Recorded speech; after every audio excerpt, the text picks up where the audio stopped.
Diffusion.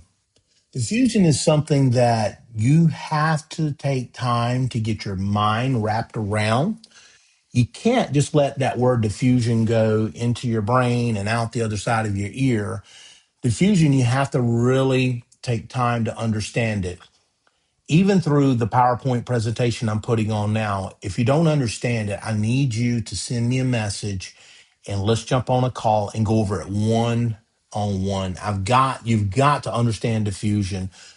Not only does diffusion play a big role in the respiratory system, but it also plays a big role throughout the entire body. And we'll talk about osmosis and diffusion as we get into other chapters as well.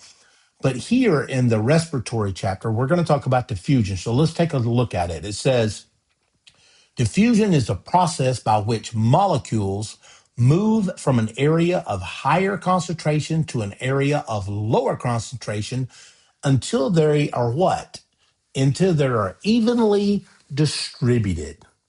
It means something at a very concentrated high level is going to make its way to an area that is of a lower concentration, pretty much until they're equal on both sides. And I'm going to break out and I'll show you on the e-glass here in just a little bit what that looks like so you'll have an idea as opposed to just hearing a definition. It happens because there's a random movement of particles. Talking about diffusion, why it happens? It happens because there's a random movement of particles. It does not require energy. There's you a test question and answer. Is diffusion an active or a passive process? It is a passive process, meaning it does not require energy. It continues until equilibrium is reached on both sides. It means it's like if you were putting something on the scales and one side was more than the other, you'd keep putting things on the scale until they were both equal, meaning equilibrium. It means they're equal on both sides. That's how diffusion works. It'll go back and forth from left to right, right to left until it's equal on both sides. So what it's getting there, what they're wanting you to understand is that when you're bringing oxygen in, meaning you're bringing air from the atmosphere into your upper airways, nasal pharynx, the larynx, the trachea, the windpipe, coming all the way down into the carina to the right and left bronchi, bronchioles, all the way down into the alveoli, those microscopic air sacs.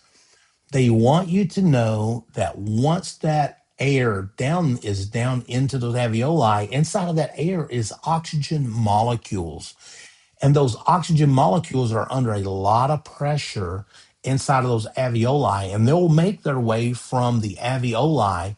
They will push through the surfactant, which is what covers the inside of the alveoli. It'll push through the surfactant, through the alveoli, and it will move into the vascular space. That's why I have this picture here. I want you to see how this oxygen moves from that vascular space, right? How it's moving into that vascular space and how the CO2 is moving out of that vascular space and into the alveoli. So remember, it's oxygen in and CO2 out. Oxygen in the bloodstream, CO2 out of the bloodstream. Movement of carbon dioxide, right? So carbon dioxide moves by diffusion, just like oxygen, but it's moving in the opposite direction. Remember, the oxygen is coming in from the atmosphere all the way down to the lower airways, and CO2 is in the bloodstream, making its way back to the lungs. And once it gets to those alveoli, and remember the alveoli are covered with vessels. What kind of vessels? Capillary vessels, right? And these vessels are filled with blood. And inside of that blood, there is CO2.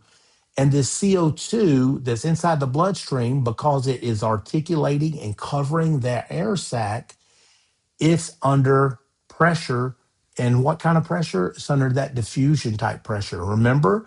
So if you have oxygen on one side and CO2 on the other side, the oxygen is going to move from an area of higher concentration to an area of lower concentration. And the CO2 is very concentrated and high in the bloodstream, and it's going to move its way from an area of high concentration to an area of lower concentration. So it's going to move from the bloodstream into the alveoli to be exhaled. It's going in the opposite direction. In the lungs, the alveoli, right? The alveoli, blood arriving at the lungs has high CO2 concentration. Yeah, absolutely. The air in the alveoli has what? Has the low CO2 concentration. That's why CO2 is making its way out of the bloodstream into the alveoli because it's under great pressure, and that is a passive process.